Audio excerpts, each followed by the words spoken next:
K98 Talk is expanding its lineup for 2015. This means we are expanding our advertising base. Whether you're a startup trying to push through to the next level, or an established business trying to supplement your advertising budget, web-based advertising is a solid investment. Thanks to Talk's newest partnership with TuneIn Radio and instant access to our sister station, K98 FM, we give you worldwide access at a reasonable cost. Interested parties should email us at sales@k98fm.com.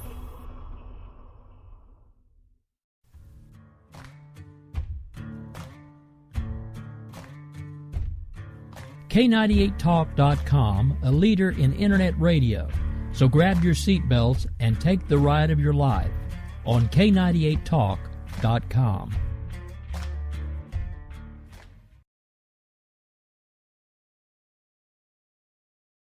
Five, four, three, two, one.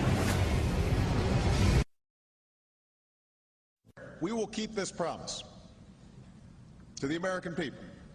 If you like your doctor, you will be able to keep your doctor, period. If you like your health care plan, you will be able to keep your health care plan, period. This is the most transparent administration in history. Not even a smidgen of corruption. Fact is, we had 4 dead Americans. What difference at this point does it make? If you got a business, you didn't build that. Oh, welcome to the face. Welcome to the face of the new democracy. Don't expect us to admit a mistake. We're paying off election debts to those on the take. Attorney General's lying even while It's time to hear the truth about America's biggest challenges. You're listening to America Off the Rails with your host, Rick Robinson.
All right, well, joys of actually finally finding the right button.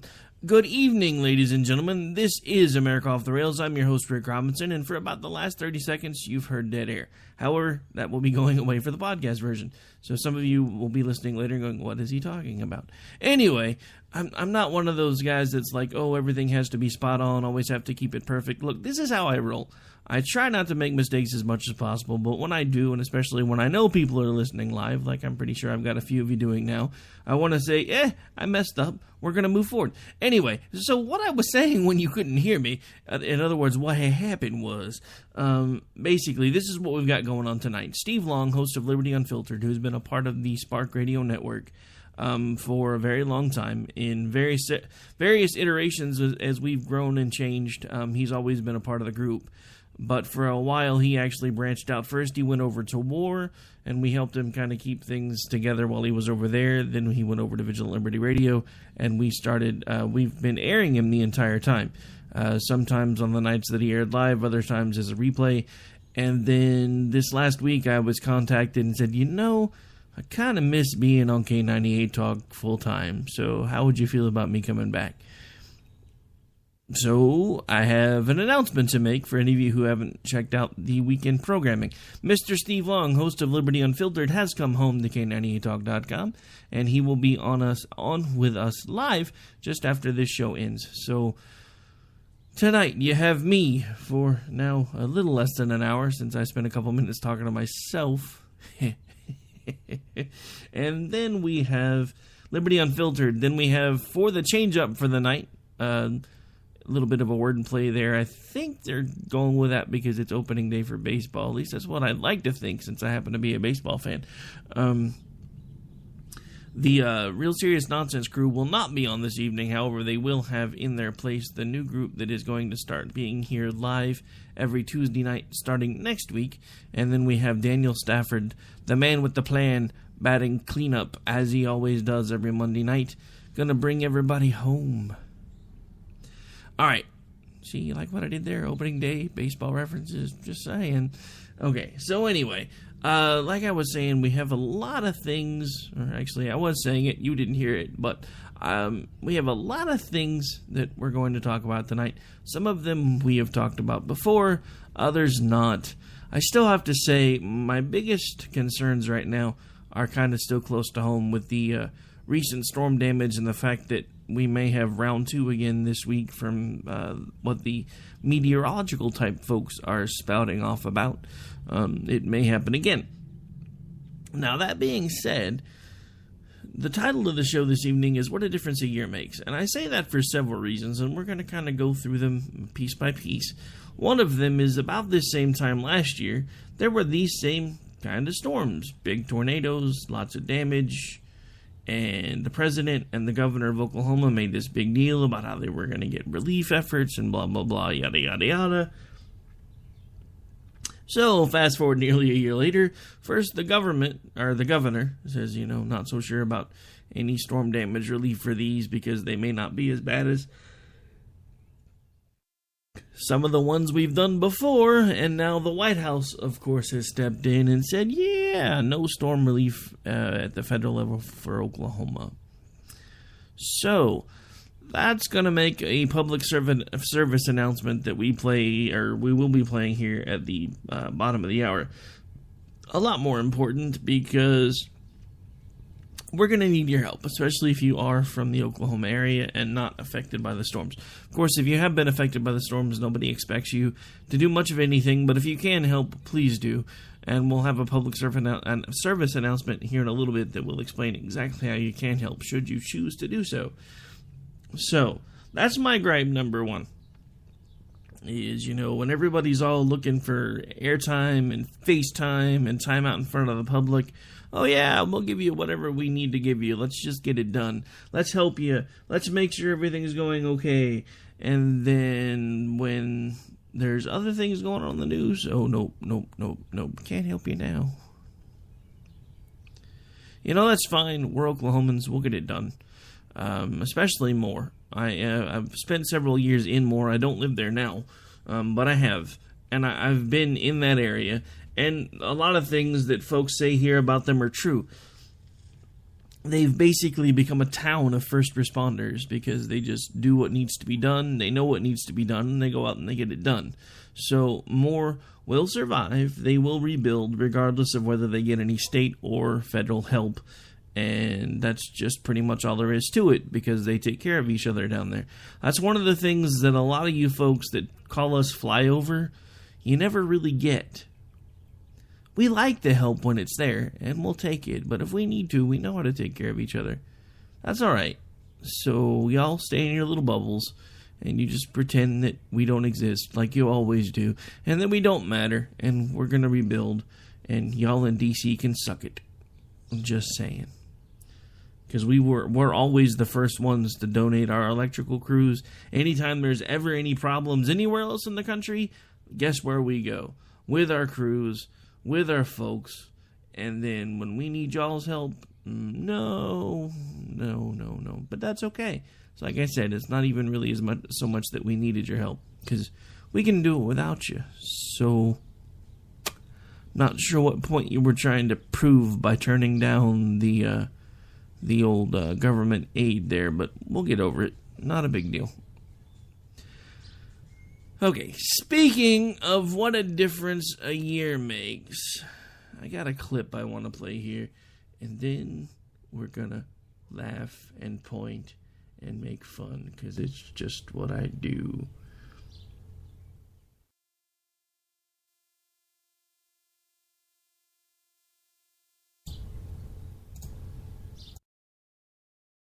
You mean the specific allegations that I think were reported first by your network out of Phoenix? I believe we learned about them through the reports. That's when we learned about them, and that's when, as I understand it, Secretary Shinseki learned about them. I heard on the news about this story that Fast and Furious. Everyone knows, the president did not know about this tactic until he heard about it on through the media. Something we found out about along with all of you. He found out about the news reports yesterday on the road. When did you first learn that the IRS was targeting conservative political groups? I first learned about it from the same news reports that I think most people learned about this. I think it was on Friday. When did he know that piece of information? When it came out in the news a week ago Friday, I think. I certainly did not know anything about the IG report before the IG report had been leaked through the press.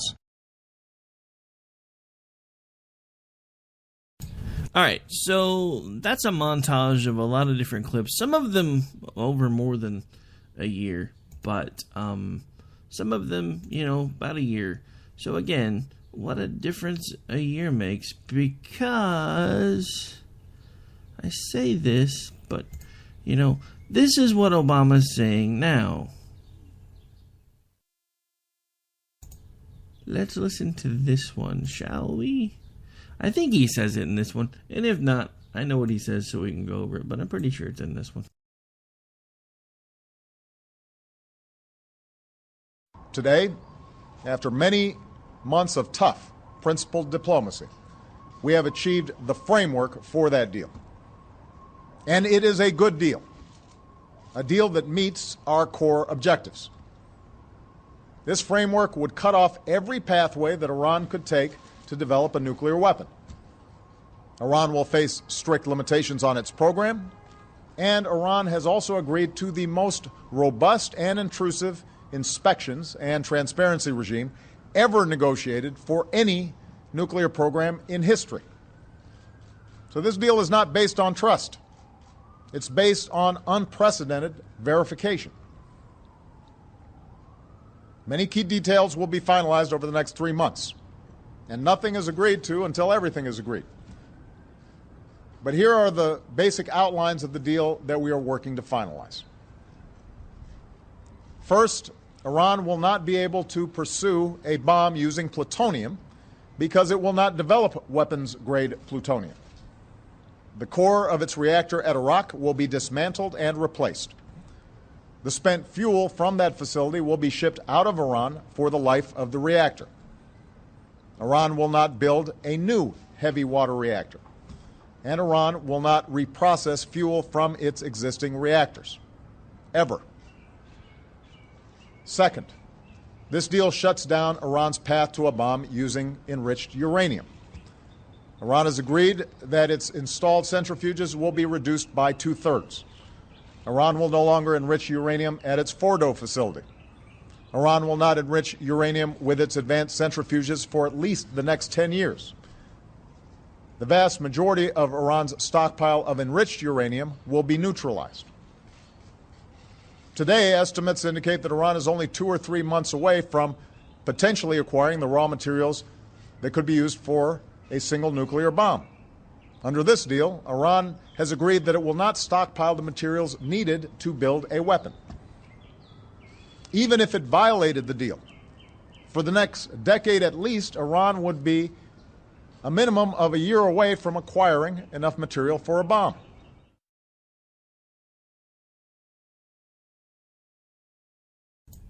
All right, so I lied. It didn't have the part I wanted in there, but he goes on to say something along the lines of, if Iran cheats, the world will know. Need I replay the clip that we played before this speech when he boldly proclaims, if Iran cheats, the world will know? This is the same kind of crap that Biden spouted during the vice presidential elections. You know, in the same time frame that during a presidential election, Romney was proved completely right over his concerns with Russia. But, if the world cheats, we'll know. This from the guy that anytime anything ever goes sideways, the first thing he says is, let me be clear. Okay, yeah, sorry. Jason does the Obama impersonations around here, not me.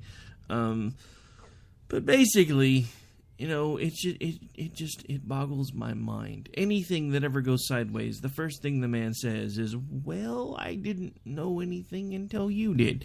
You have some of the best intelligence minds in the world, and some of the most thorough intelligence briefings of any country on the planet.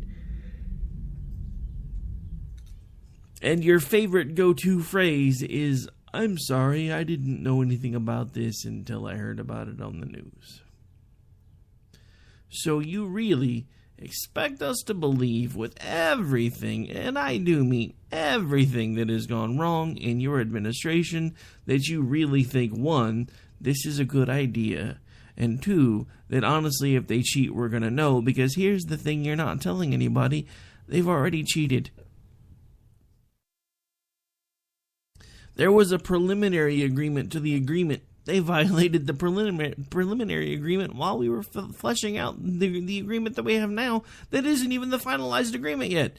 Because now you're telling everybody that, oh, gonna step down the sanctions and gonna make sure that they don't get anything as far as any sanctions or anything being released until they do everything that they're supposed to do. But the funny thing is, that's not what the folks involved in this negotiation in Iran are telling everybody. And I'm sorry to say this, but at this point, I'm almost more inclined to believe Iran than I am to believe you, Mr. President. As sadly as that makes me feel, and as sad as it is to say, you are one of the most dishonest people I have ever met. And I don't say that out of judgment. I say that out of a statement of fact. I don't know you personally, so I don't know how often you are not honest with the people that are around you. But you lie to the American people on a daily basis, and you do so to further your own agenda.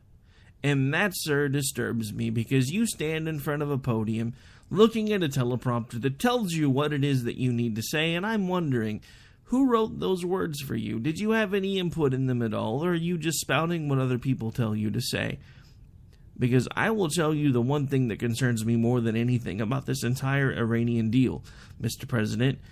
You have someone who is your most trusted advisor who is from that country, who admits that she is a Muslim and that she wants to transform America.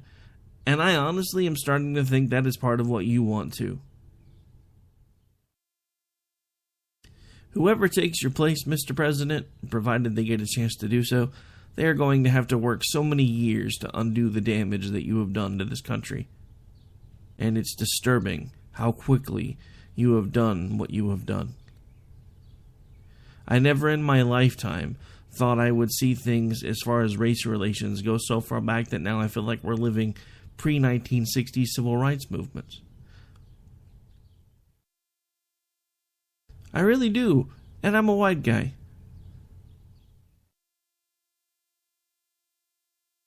I see all of the hate and the anger building up everywhere, and I lay it completely at your feet.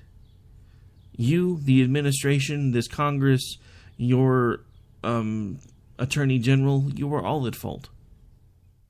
Every single one of you. Because you want us fighting amongst ourselves. That's why we've been so wound up on all of this stuff that had to do with Indiana, because you didn't want anybody looking at what the left hand was doing. You wanted them focusing on the right hand. Oh, no, don't look over there, look over here, look over here, look over here. Gay marriage, equal rights, gotta have it. Indiana being mean. Go get him. But the simple fact of the matter is, Mr. President, you are a liar.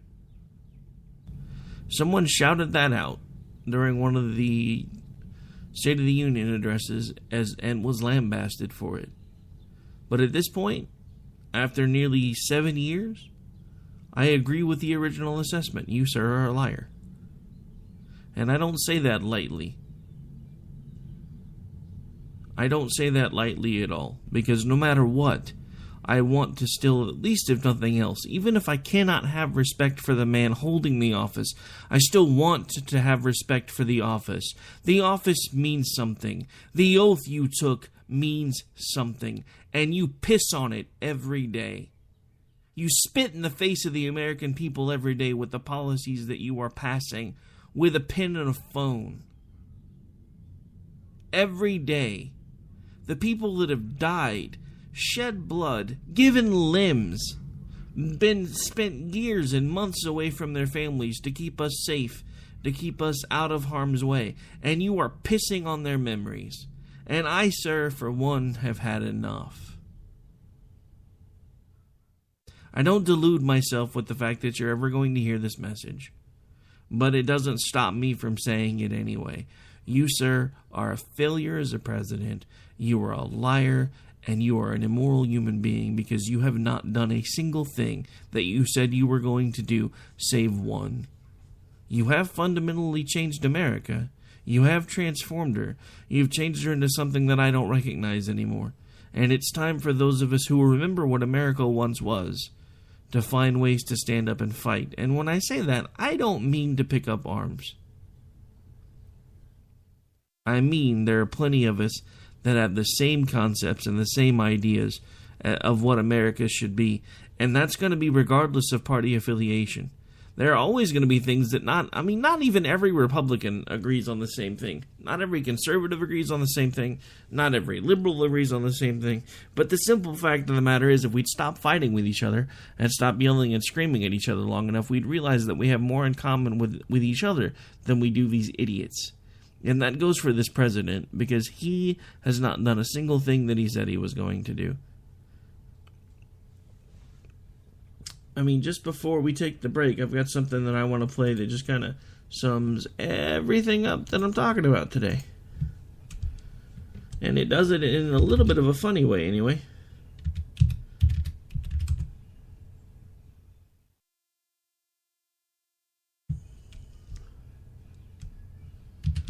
Maybe if I can find it.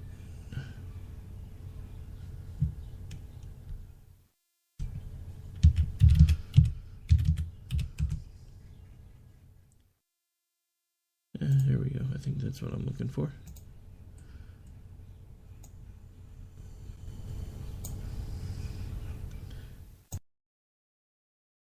I'm President Barack Obama, and I approve this parody song. Good job, NSA. Now nobody likes me at all. You couldn't keep it to yourself that you were spying on phone calls. No one thinks healthcare will work. Looks like I'm the one to blame, because the IRS targeted groups that have conservative names. Man, it seems to me each day I find another scandal in the wind, never knowing when snooping on journalists will begin. Immigration reform and gun control have really hit the skids. I'm scared I'm doing a worse job than George W. ever did. Sheesh. This has been Barack Obama saying, "You can trust me." No, you can't. All right. So, I mean, that's just a funny way of kind of reviewing a lot of the scandals that we've had going on. And that's an older bit that was put together, honestly, about a year ago. That's another reason why I decided to play it today, because it kind of fits along with the theme. Because you can hear, even then, there was this list of things that were going terribly awry. And we keep adding to that list every single day. And I just wonder, when is enough going to be enough? I mean, at this point, there are a handful of things that this guy would have been impeached for if he wasn't a person of color. I mean, is there any way that we could go after his white half and not get the wrath of the whole minority movement, folks? Because this guy's out of control. I mean, look at what he's done. Take just a second and look at what he's done. The Affordable Care Act, when it was first passed, was supposed to do what? What was it supposed to do? It was supposed to save the American taxpayer $2,500 a year. It was supposed to make healthcare more affordable. It was supposed to give access to healthcare for everyone. What has it done? It's dissolved a lot of policies that other people already had. It went to the point where it was supposed to be it was supposed to be deficit neutral, which meant it wasn't going to save the government any money, but it wasn't supposed to cost the American public any money either. Now we're to the point where it's ranging people anywhere from $2,500 to $3,700 a month to keep their health care, which is now an even worse plan than it used to be, because a lot of the really good plans are now gone, and they have to pick up the pieces with the crappy plans. And it just astounds me. I mean, look at the IRS targeting. How much of that's been going on? We're not talking about that anymore. We now finally understand why Benghazi happened. It's because the Secretary of State at the time was allowed to use an unsecured email server, a non-government regulation email server, which means there were thousands of people that probably had access. There's a reason government emails have to go through the government servers, because that way it makes it much harder for the accounts to be hacked. Not impossible, but much, much harder. But, Hillary Clinton thought she was above the law. Now she's paying for that because even a lot of Democratic supporters are turning away from her. Again, at this point, what a difference a year makes, because this time last year she was the de facto nominee for the Democratic Party. Now everybody's running away from her like she's a pariah. Which is rightfully so. I mean, come on. Think about that. And I've said this before, but think about this again for a second. If she becomes the president, that makes Bill Clinton the first ever first gentleman. Do you realize that a lot of these state functions in other nations, the first lady or the spouse of the political leaders of the other parties, or other countries, are usually there with them? Do you really want Billy Boy, I did not have sexual relations with that woman, hanging out with the leaders of the other countries of the world's wives on a regular basis? This would be very, very bad. Can I just say that now? This would be very, very bad. I mean, how many more scandals will we have? But let's not even worry about that, because that's not even the main reason why the Obama administration is targeting her so badly. It's already come out that Valerie Jarrett was the one that released a lot of the information about the fact that she shouldn't be using an email server. Why do you suppose someone as close as Valerie Jarrett to the president would be releasing that information when up until just about that time that happened, she was the de facto nominee? Well, let's look at two very important things. When Bill Clinton was the president, we still had a decent relationship with Israel. Hillary Clinton becomes the Democratic president, a lot of that's probably going to revert back to the way it was. Bill Clinton would have the ear, as long as he doesn't do anything stupid, of Hillary, which would, like I said, probably last about 5 minutes before he did do something stupid. But then, at that point, when things started happening with Iran, Bill's been there before. So a lot of this deal would probably come undone, one way or another.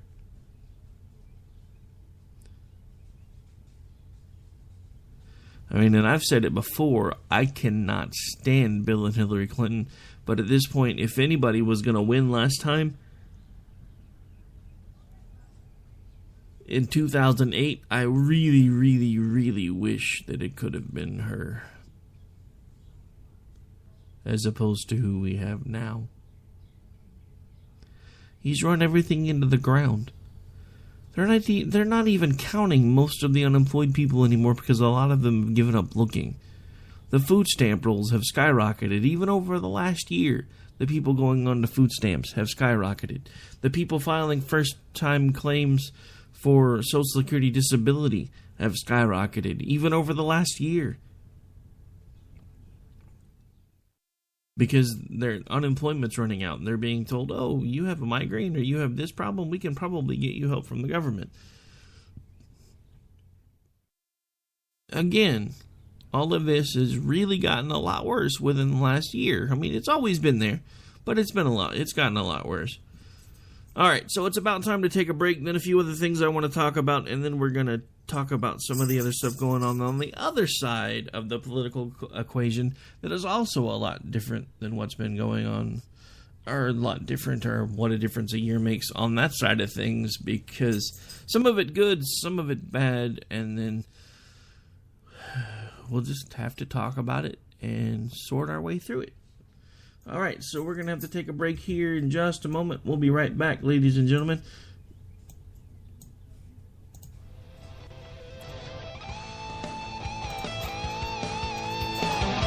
This is America Off the Rails. I'm your host, Rick Robinson. We'll be right back with you here in just a moment.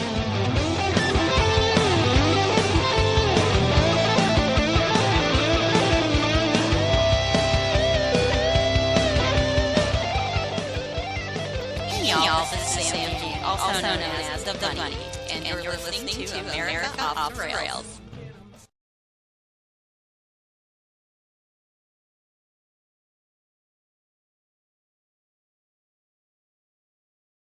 This is Misty, owner of Wax It Studio in Edmond, Oklahoma, and I'm here to talk to you about a skincare product called Theramedics. Theramedics has a wonderful line of products from anti-aging to hyperpigmentations all the way to acne. In fact, everyone at some point in our life is affected by acne. Acne can cause a great deal of embarrassment and anxiety, and in order to prevent and help other people, I have tapped into this wonderful product called Theramedics. Visit my website at www.prettyskindeep.com. Again, that's www.prettyskindeep.com.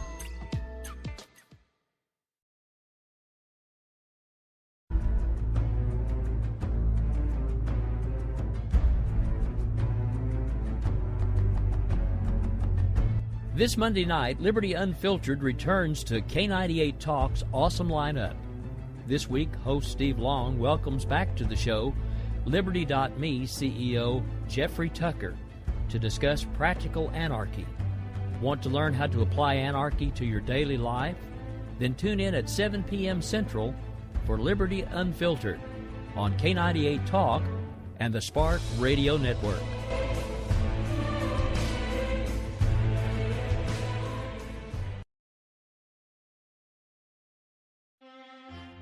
Good day to you. As a distinguished gentleman, I need a serious source of news. One that doesn't waste my time when I'm enjoying my tea and crumpets. White powdered! White powdered! One that catches the most important stories of the day. The poop plane. Was it jet poop? Real serious nonsense. Mondays, 9 p.m. Eastern Time, now on K98 Talk. Gonna just move in another direction towards the classy. We'll be classy and not say dildo. They're completely different from shows that aren't.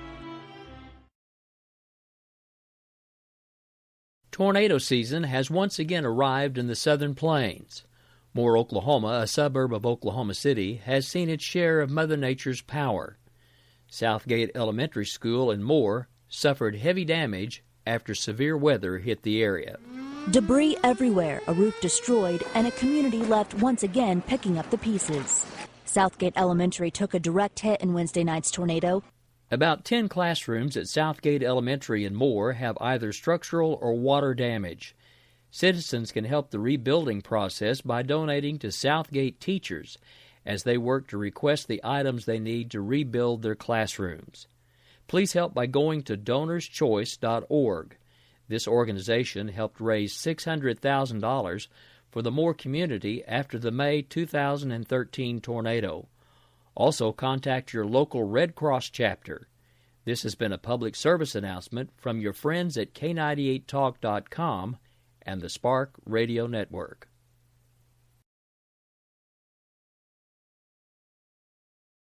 Are you conservative in a world of liberal? Yep. Mm-hmm. Well, you're not alone. Hey, I'm Daniel Stafford, host of the Stafford Voice, and I'd like to invite you to tune in each Monday, 10 p.m. Eastern, where I'll break down the events of the week, and together we'll learn about how they affect you. So, sit back and get ready for the good, the bad, and the ugly of talk radio right here on K98 Talk.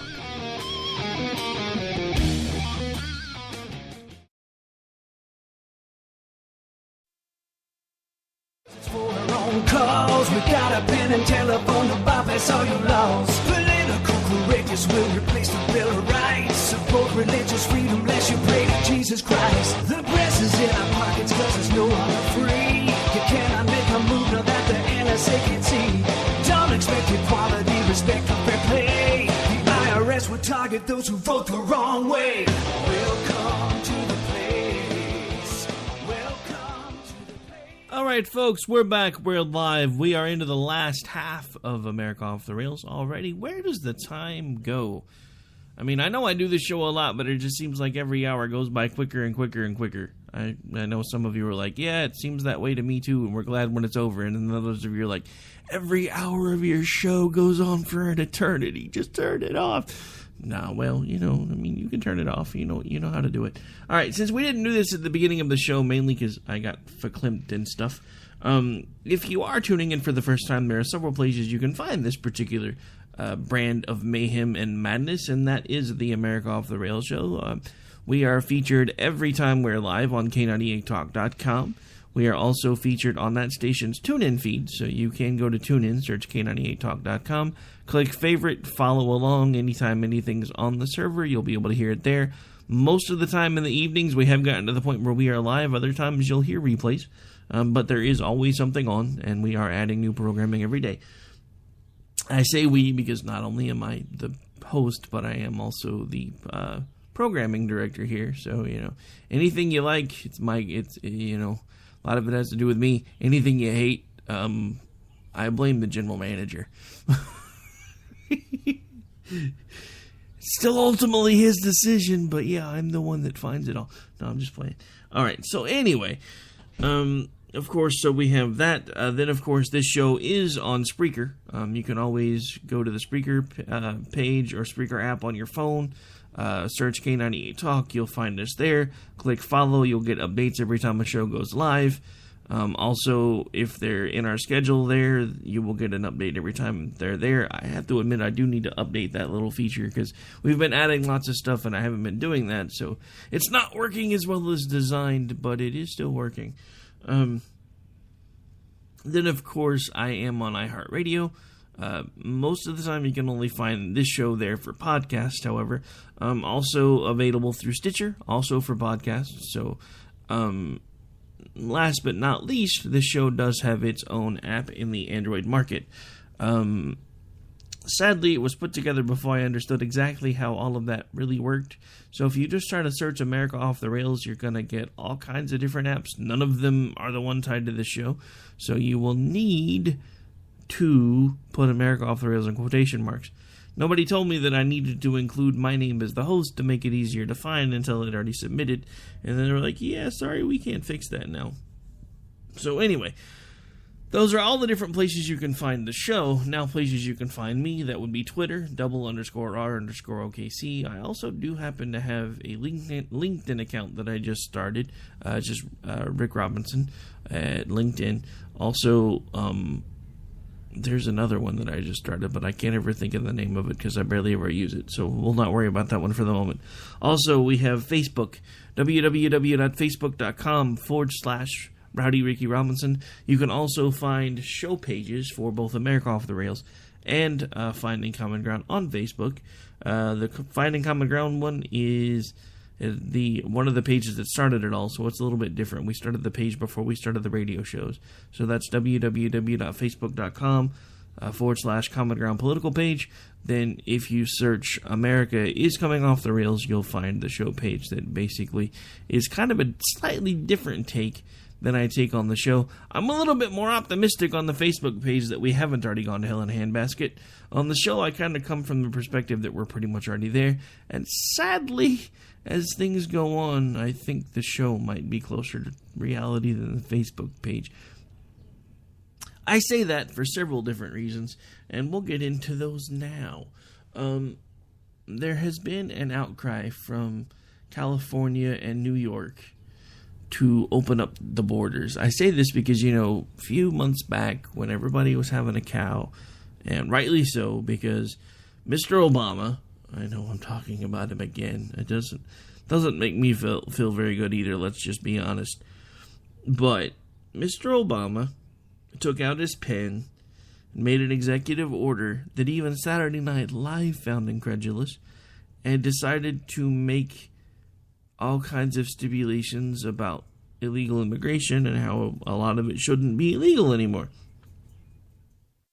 Now, that being said, Texas stepped in and said, hey, this is unconstitutional, this doesn't fit with the way things are supposed to be. We have rules and laws in place about how people are supposed to come into this country.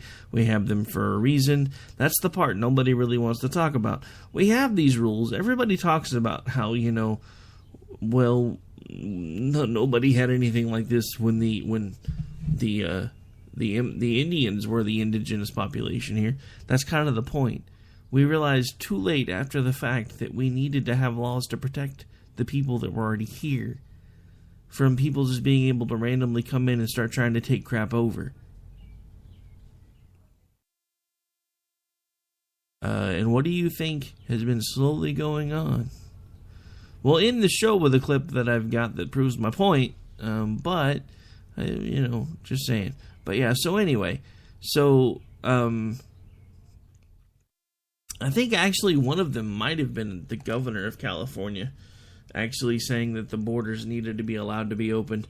Mayor de blah, blah, blah of New York City, of course, decided to throw his hat in the ring for that particular conversation and said he thought it was a good idea, too. Why am I not surprised? This is the same guy who is now mayor of Oklahoma City. My apologies. Thank God he's not. Mayor of New York City, who basically told everybody on live camera that he had the conversation with his son of, don't do anything in front of police officers and do this and do that because, something might happen. You look different than the usual, than a white kid, so, they're going to treat you differently, blah, blah, blah. Dude, really? You're the mayor of fucking New York City. You and your son probably both travel with bodyguards. Those bodyguards are probably police officers, and you're bad-mouthing them to your damn son. Somehow it doesn't surprise me that all of a sudden you've decided it's a good idea that we need to open the borders. You know what? I was going to wait to play this, but I'm going to play it now. This is the reason why I don't think that we should have open borders. It's going to take me a second to get it queued up, so I'm going to keep trying to talk while I'm looking. But there's a story that recently broke that is case in point to me, the reason why we don't need randomly completely open borders. And somebody is messaging me now.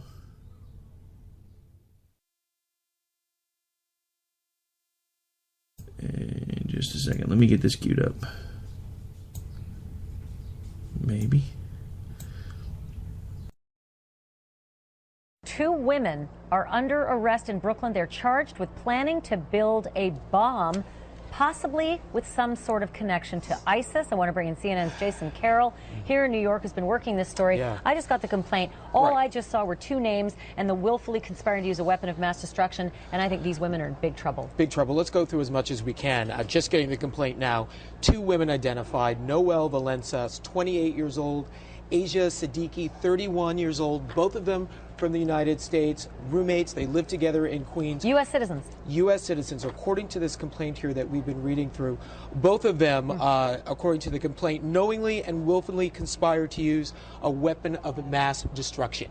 In this particular case, an IED, an improvised explosive device. According to this complaint, Siddiqui was already in possession of multiple propane gas tanks, instructions on how to transform those gas tanks into explosive devices, and apparently she was also obsessed with pressure cookers ever since the Boston bombing. Of course, you know pressure cooker bombs used in the Boston bombing as well.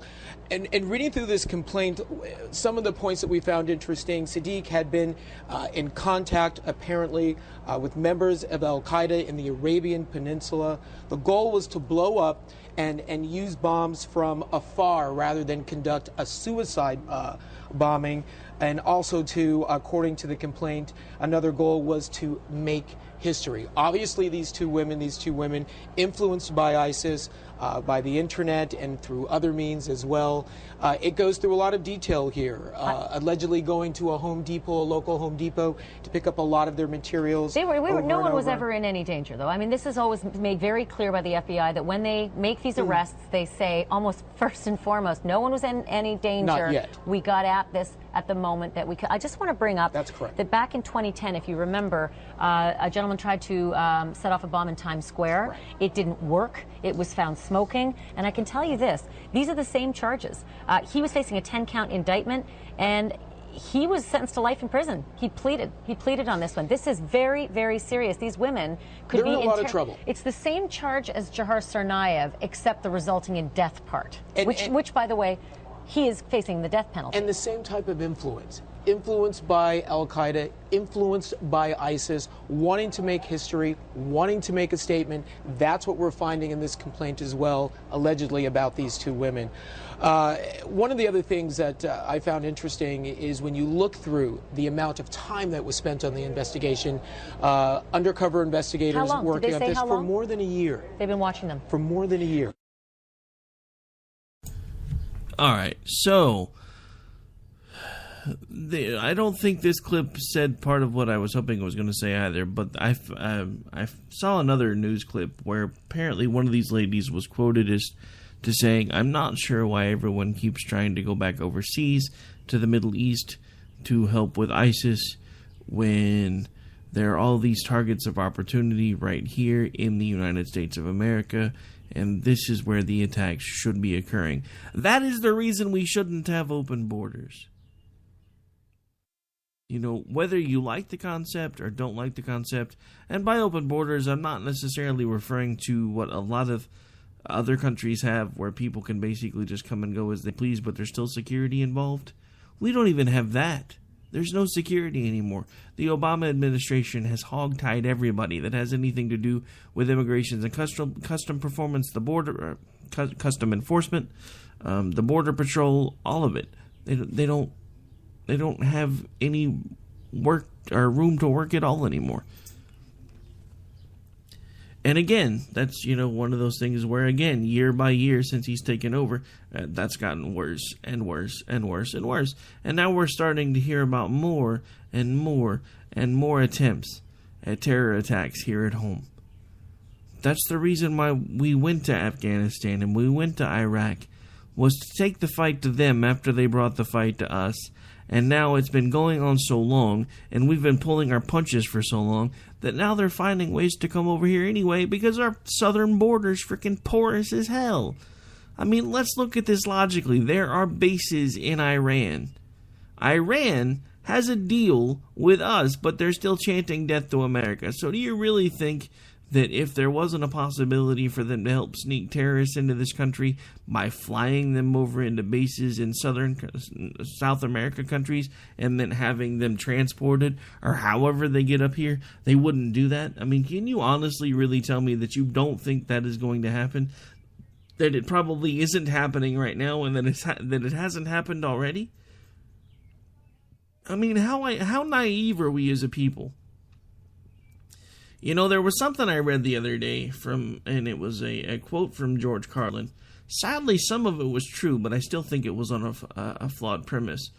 Basically, he was talking about, even, I believe it was back in the 60s, how we should have cut defense spending back then, because his exact words, who the hell is going to invade the United States of America? Why do we need to keep spending so much money on defense and cutting money to education? Because in 50 years, if we keep spending all this money on defense and no money on education, we're going to have a bunch of stupid people who can't do anything but menial jobs and can't do anything with themselves. So, sadly, if that's an accurate quote, considering I think it was made somewhere between 67, 68-ish, sadly he was partially true, because look at what's going on with our education system. But is that so much really a fault of funding? Or is that a fault of government mismanagement? Because I'll be the first one to tell you that I've heard story after story after story about, especially in places like New York City, where the janitors retire with enough money to buy a yacht. I mean, if the janitor's making enough money to buy a yacht, what are they paying the administrators? Because I know here in Oklahoma, even failed school districts are paying their administrators 7 or 6 figures. So, yeah. While, yes, I think that maybe we could probably do away with a lot of the wasteful spending when it comes to military, we can also do a much better job budgeting our money when it comes to education and stop giving it so much to the middle management guys. Make sure the teachers have money, make sure that the schools have funding, make sure the kids are taken care of. It's not that hard of a concept.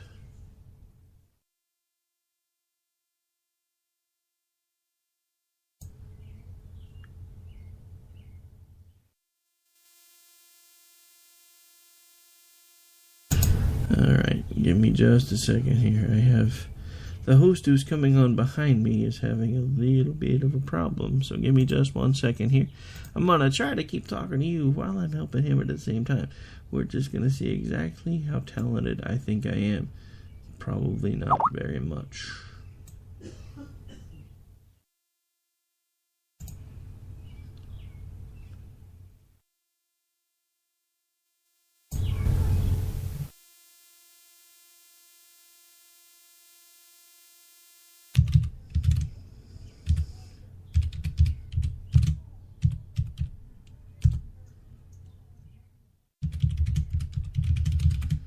Sadly, I cannot type and talk at the same time, so bear with me for a second.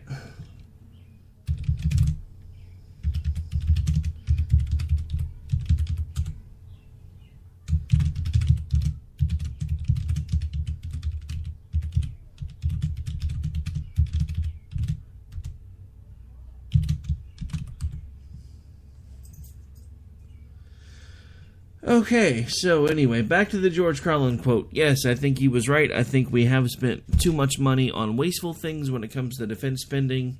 I think we've spent way too much money wasting money on crap that doesn't matter in the first place, whether it's defense spending or not. Shrimp on a treadmill, anybody? Remember that? But at the same time, we definitely should be focusing a lot more on education, but I don't think it should be happening so much at the national level. You know, here's the thing with the original intent of this country.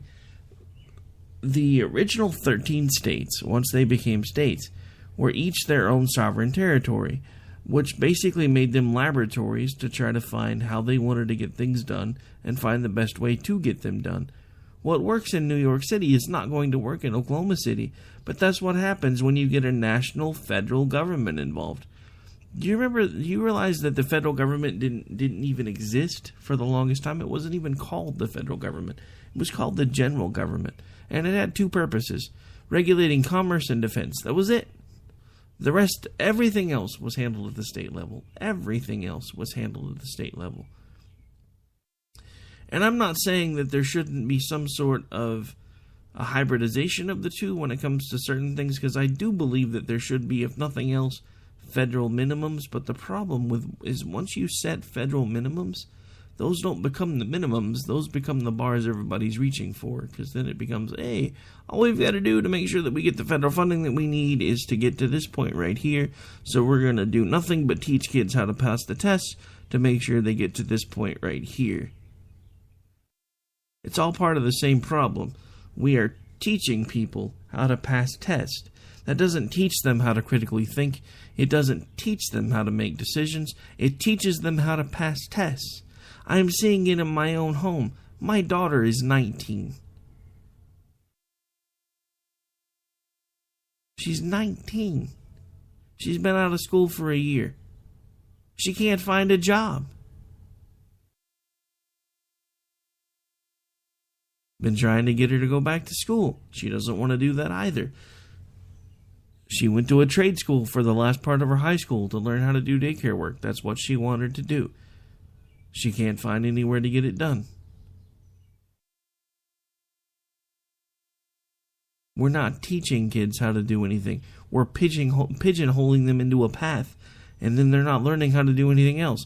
No matter how hard I tried to work with her, no matter how hard I tried to give her other options, she was convinced by the guidance counselors at her school that this should be what she was learning how to do, and they were going to help her find a job, and then when the time came, it didn't happen.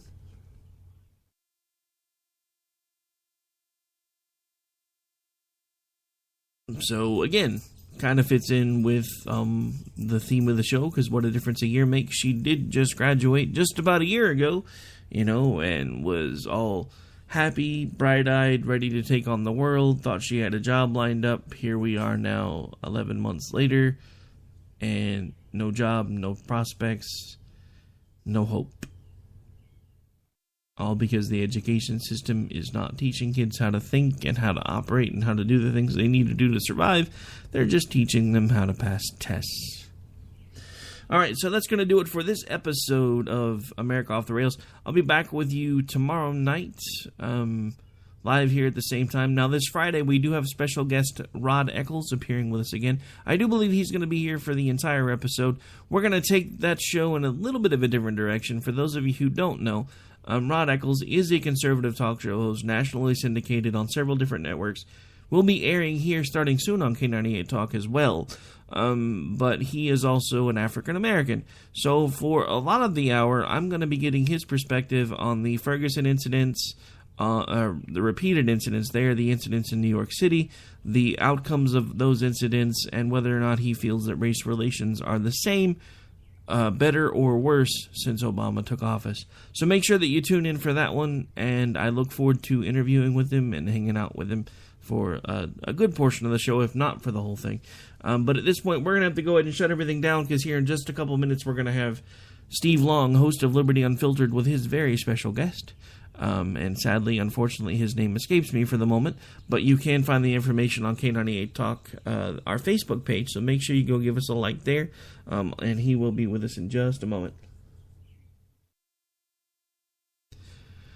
Alright, so we're going to shut everything down. He'll be live with you here in just a couple minutes, folks. Thanks for tuning in. You guys have a great night. Don't forget, as soon as he's off, we still have the Change Up with Real Serious Nonsense with the new crew that'll be coming in on Tuesday. And then we're finishing out the live part of the night with Daniel Stafford. Don't forget, once that's done, we still have Vigilant Liberty Radio airing from 10 to midnight. Now we'll have... and honestly, they may be sliding earlier by the time we're all said and done. But at least for this week, we have The Right War with Liz and Taylor, and then the Liz Harrison radio show back-to-back. And then we'll go into Open Eyes with Ira, and then Late Night in the Midlands. So, got lots of stuff lined up for you tonight, folks. You guys have a great night. Don't go anywhere. Still lots of folks coming your way to keep you entertained. Don't forget, K98Talk.com. With the new lineup, we are now the only place in the world where Mondays don't suck. I'll be back with you tomorrow. For our own cause, we got a pen and telephone to bypass all your laws. Political correctness will replace the Bill of Rights. Support religious freedom, lest you pray to Jesus Christ. The press is in our pockets cause there's no longer free. You cannot make a move now that the NSA can see. Don't expect equality, respect, or fair play. The IRS will target those who vote the wrong way. We'll